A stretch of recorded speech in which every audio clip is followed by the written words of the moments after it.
Sigmund Freud y Friedrich Nietzsche, dos gigantes del pensamiento. Freud, el padre del psicoanálisis, revolucionó nuestra comprensión de la mente. Nietzsche, un filósofo con un martillo, desafió los cimientos mismos de la moralidad y la verdad. Ambos sacudieron el panorama intelectual de su tiempo. Sus ideas aún resuenan hoy, empujándonos a confrontar verdades incómodas sobre nosotros mismos y el mundo. La revolucionaria teoría del psicoanálisis de Freud reveló las profundidades ocultas de la mente humana. A través de sus estudios, Freud nos mostró que hay más en nuestra psique de lo que parece a simple vista. Argumentó que nuestros pensamientos y acciones conscientes están impulsados por un reino vasto e invisible, el inconsciente.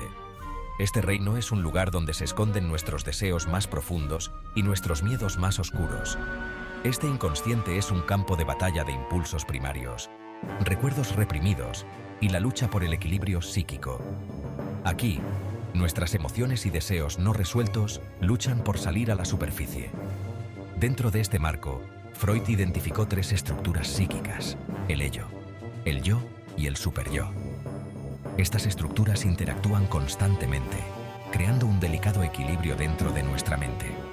El ello es la parte impulsiva e instintiva de nosotros mismos, impulsada por el principio del placer, buscar la gratificación inmediata. Es la voz que nos insta a satisfacer nuestros deseos sin considerar las consecuencias. El superyo representa nuestra brújula moral internalizada, moldeada por las reglas sociales y las expectativas de los padres. Es la voz que nos recuerda lo que es correcto y lo que está mal. Atrapado entre estas dos fuerzas está el yo, luchando por navegar las demandas de la realidad y mantener un sentido de sí mismo. El yo actúa como un mediador, tratando de equilibrar los impulsos del ello y las restricciones del superyo, para que podamos vivir en armonía con nosotros mismos y con los demás. Freud creía que la civilización se basa en un fundamento de deseos reprimidos. La moralidad, para Freud, no era inherente, sino más bien una restricción necesaria impuesta a nuestros instintos primarios. La sociedad, a través de leyes y normas sociales, nos obliga a reprimir nuestros deseos más profundos, a menudo egoístas. Esto crea tensión, una fricción psíquica que genera neurosis e infelicidad. Freud veía la inmoralidad, entonces, no como un mal inherente, sino como un fracaso de la represión. Cuando los deseos del ello abruman las defensas del yo, actuamos de maneras consideradas inmorales por la sociedad. Esta transgresión es un síntoma de la lucha continua entre nuestra naturaleza primaria y las demandas de la vida civilizada. Friedrich Nietzsche, con su característica prosa feroz, lanzó una crítica mordaz a la moralidad tradicional. Su estilo literario, lleno de pasión y convicción, no dejaba lugar a dudas sobre su postura. La veía como una herramienta de control, un sistema diseñado para reprimir a los fuertes y mantener el statu quo. Para Nietzsche, la moralidad convencional era una prisión que sofocaba la creatividad y la individualidad. Él declaró famosamente: "Dios ha muerto", lo que significa el colapso de los valores tradicionales y la necesidad de una reevaluación de todos los valores. Esta declaración no era solo una crítica a la religión, sino un llamado a cuestionar todas las normas establecidas. Nietzsche argumentó que la moralidad no es absoluta, sino más bien un producto de la historia y las dinámicas de poder. Según él, lo que consideramos moralidad es simplemente una construcción social que ha evolucionado con el tiempo. Identificó dos tipos principales de moralidad: la moralidad del amo, que es la moralidad de los de voluntad fuerte, los creadores, los individuos que definen sus propios valores basados en un impulso vital, y la moralidad del esclavo, que es la moralidad de los débiles, los que buscan seguridad y conformidad. La moralidad del amo, argumentó, es la moralidad de los de voluntad fuerte, los creadores, los individuos que definen sus propios valores basados en un impulso vital. Estos individuos no se conforman con las normas impuestas, sino que buscan trascenderlas y crear algo nuevo y significativo. En contraste con el amo, que se define por su fuerza, independencia y capacidad de imponer su voluntad, el esclavo vive en resentimiento por la fuerza y la libertad del amo.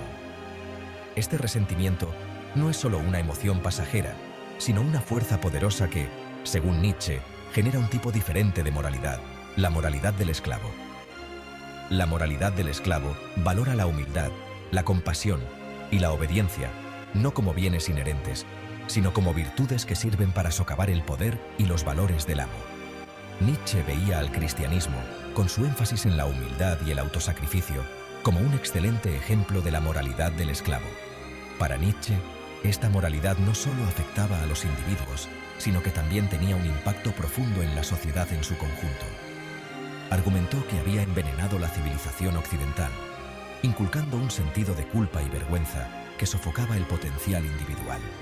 Este sentido de culpa no permitía a las personas alcanzar su verdadero potencial, manteniéndolas en un estado de sumisión y conformidad.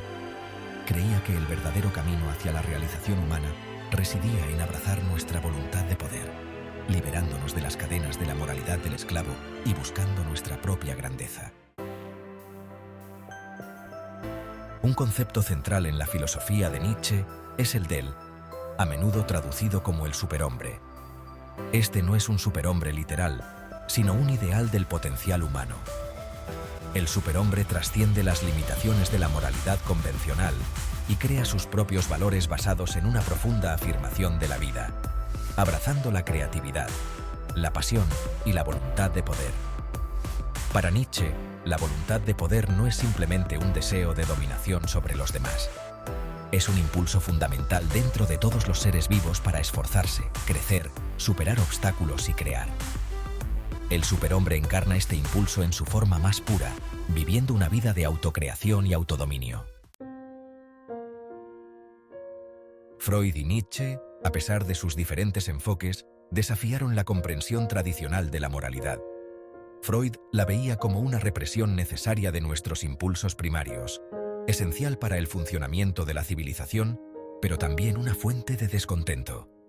Nietzsche, por otro lado, veía la moralidad convencional como una forma de control social, un sistema diseñado para limitar el potencial humano. La visión de Freud sugiere que la moralidad es una compensación. Intercambiamos cierto grado de libertad individual por la seguridad y la estabilidad de la sociedad.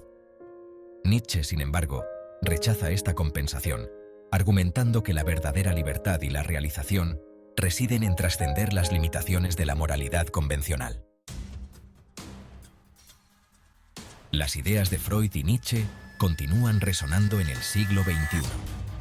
La batalla entre el deseo individual y las expectativas sociales, el cuestionamiento de los valores tradicionales y la búsqueda de significado en un mundo aparentemente desprovisto de verdades absolutas, son todos temas que continúan dando forma a nuestras vidas individuales y colectivas.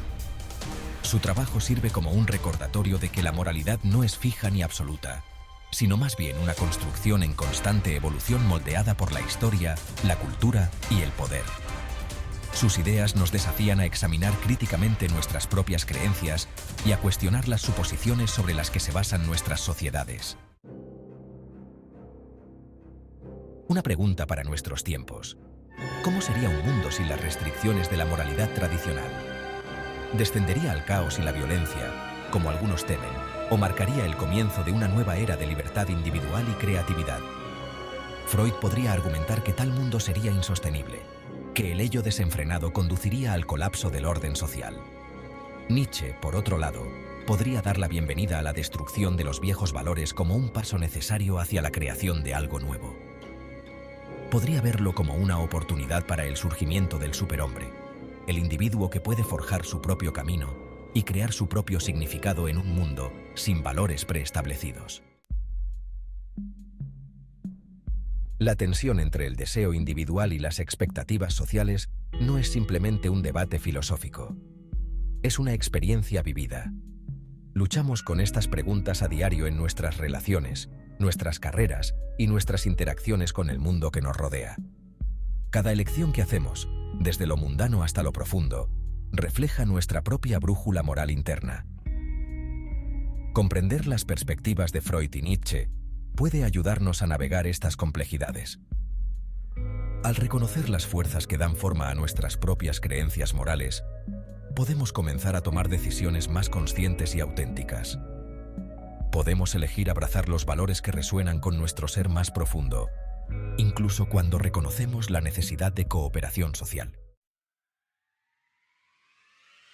Freud y Nietzsche, a su manera, nos recuerdan que la vida no examinada no vale la pena vivirla.